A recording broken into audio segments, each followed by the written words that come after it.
توصیف کرے اور اس کی حکم کو مثالوں کے ذریعے سے ان کی وضاحت بھی کرے۔ صریح کسے کہا جاتا ہے؟ دیکھو، ایسا لفظ جس کو ادا کرتے ہی اس کی معنی ذہن میں آ جائے تو وہ صریح وہ کہلاتا ہے۔ وہ کیا کہلاتا ہے؟ وہ صریح کہلاتا ہے۔ جیسے کوئی کہہ دے کہ زید چلا گیا، عمر بیٹھ گیا وغیرہ۔ صریح کا مطلب یہ ہوتا ہے کہ اس میں کسی دوسری معنی کا گنجائش وہ نہیں ہوتا اور وہ جلدی سمجھ میں آ جائے تو اس کو صریح وہ کہا جاتا ہے۔ بات سمجھ آ رہی ہے آپ کو کہ نہیں آ رہی؟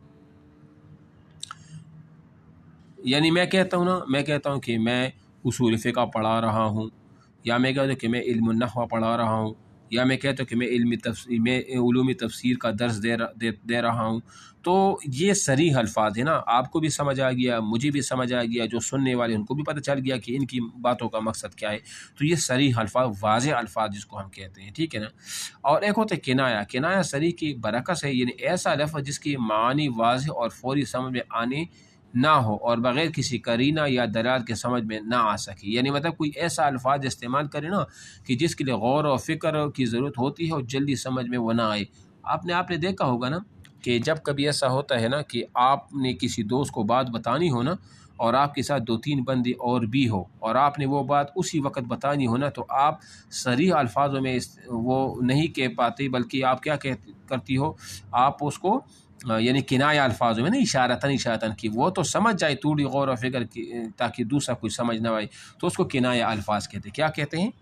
کنایہ الفاظ وہ کہتے ہیں۔ سمجھ آ گیا؟ یا مثال کے طور پر اس کا شریعت میں اس کا مسئلہ یہ ہے نا کہ طلاق جو ہوتا ہے نا، طلاق کی کنائی بھی جو ہوتے ہیں صریح الفاظ میں، کہ مثال کے طور پر شوہر ایسی حالت میں کہہ دے بیوی کو کہ تو دفع ہو جا، یہ ہو جا، وہ ہو جا، تو یہ کنائی الفاظ ہوتے ہیں۔ یا تیرا اختیار تیرے پاس ہے، تو یہ بھی کنائی الفاظ ہیں۔ ان کی کئی مطلب وہ ہو سکتے ہیں، تو جو اس کی مطلب ہوگا اس کی نیت پر ڈیپینڈ کرے گا، پھر اسی طرح معاملہ ہوگا اس کے ساتھ۔ سمجھ آ گیا یہ بات؟ تو یہ جو ہے نا یہ صریح اور کنایہ۔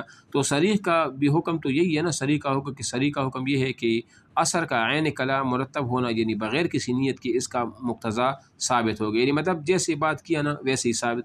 مثال کسی نے اپنی بیوی کو کہا کہ میں نے تجھے طلاق دی، اب یہ صریح الفاظ ہیں، اس میں اس کی نیت کا اعتبار نہیں کیا جائے گا، لہذا فوراً بیوی طلاق وہ ہو جائے گی۔ اور کنایہ میں چونکہ اس بندے کی نیت کا اعتبار کیا جاتا ہے، اس کا حکم یہ ہے، تو لہذا جو اس کی نیت ہوگی اسی پر وہ کہہ دے کہ میری تو نیت یہ تھی، تو پھر اس کی نیت کا اعتبار وہ کیا جائے گا، ٹھیک ہے نا۔ سمجھ آ گیا؟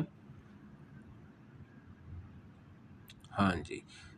متقابلات پر آ جائے، وہ پورا خلاصہ بس وہ ہو گیا۔ متقابلات جو ہے نا، متقابلات کا بیان ہے۔ متقابلات سے کیا مراد ہے، اس کی تعداد کتنی ہے، اور ہر ایک کی تعریف اور حکم کتاب مثالوں کے ساتھ ان کی وضاحت کرے۔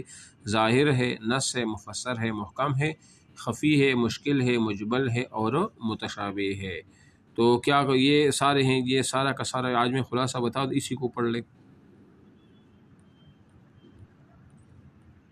ہلو، ہاں، تاکہ یہ آپ کا سارا آج میں ختم کر دیتا ہوں، تاکہ آپ کے لوگوں کی کتابیں جو ہے نا بس وہ ختم ہو جائے، ٹھیک ہے نا۔ تو میں اس کا خلاصہ بتا